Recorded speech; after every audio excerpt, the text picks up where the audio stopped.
Մաքսային մարմինները 2024 թվականին մոտ 15% պակաս հարկեր եւ տուրքեր են հավաքել։ Այս մասին հայտնում է Պետեկամուտների կոմիտեի նախագահը։ 2023 թվականից հետո ավտոմեքենաների ներմուծումը կրճատվել է 60%, ծխախոտինը 30%։ Ըստ Էդուարդ Հակոբյանի, մաքսային եկամուտների անկումը պայմանավորված է ավտոմեքենաների եւ ծխախոտի ներմուծման ծավալների նվազմամբ։ 2024 թվականին հավաքագրված ավելացված արժեքի հարկի ընդհանուր ծավալը նվազել է 1.5%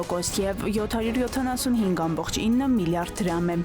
Հայաստանում հիփոթեկային հարկի վերադարձն իր գագաթնակետին կհասնի հաջորդ տարի, գերազանցելով 100 միլիարդ դրամը։ Առաջնային շուկայում, ըստ Պետական եկամուտների կոմիտեի, բնականon գնող հիփոթեք վճարողին եկամտային հարկի վերադարձը 68.6 միլիարդ դրամ է, ինչը 2022 թվականի համեմատ 32%-ով ավելի է։ Կոմիտեի սպասումների համաձայն 2025 թվականին այս ծավալը մոտ 95 միլիարդ դրամի կհասնի։ Նախատեսվում է, որ 2026 թվականին այն կհատի 100 միլիարդի սահմանը, ապա կսկսի կրճատվել։ Ոսկու վերարտահանումը 2024 թվականին Հայաստանից արտահանվող բոլոր ապրանքների գրեթե 50%-ն է կազմել։ Երկրի ընդհանուր արտահանումը ըստ էկոնոմիկայի նախարարի 2023 թվականին 8.5 միլիարդ դրամ է եղել, առանց ոսկին հաշվելու 6.8 միլիարդ։ 2024 թվականին արտահանումը 13.1 միլիարդ է եղել, բայց առանց ոսկու 7.5 միլիարդ։ Ոսկին զգալի մասնաբաժին էր կազմում նաև երկրի ներմուծման մեջ։ Անցյալ տարի Հայաստան ներմուծումը մոտ 17 միլիարդ դոլար է եղել, արտահանումը մոտ 11.1 միլիարդ դոլար։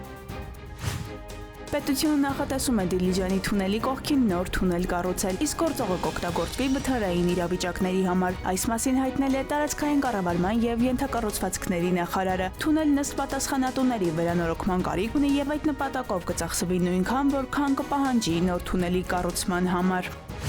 Հայփոստ փակbaşնատիրական ընկերության Կոտայքի մարզային ցանցի ղեկավարը մեղադրվում է խոշոր չափերի հափշտակության համար։ Նա աշխատակիցներին պարբերաբար հրահանգել է ներհանրապետական դրամական փոխանցումների էլեկտրոնային համակարգի միջոցով ընկերության ֆինանսական միջոցներից դրամական փոխանցումներ կատարել իր անձնական բանկային քարտին, ինչպես նաև իր համար կատարել կոմունալ ծախսերի վճարմանն ու բջջային հեռախոսահամարի հաշվեկշռի լիցքավորմանն ուղղված դրամական փոխանցումներ։ Աշխատակիցներին վստահեցնելով, որ կարճ ժամանակահատվածում գումարի փոխանցման հետևանքով գոյացած բակասորթը քննիչի որոշմամբ մեղադրյալին պատկանող գույքի նկատմամբ արգելադրում է կիրառվել պատճառված վնասի չափով։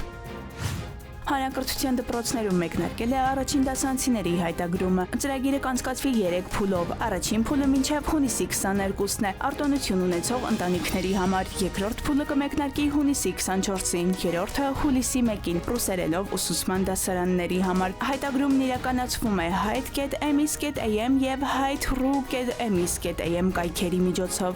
Հասմիկ Անտոնյան, ժամը լատվական։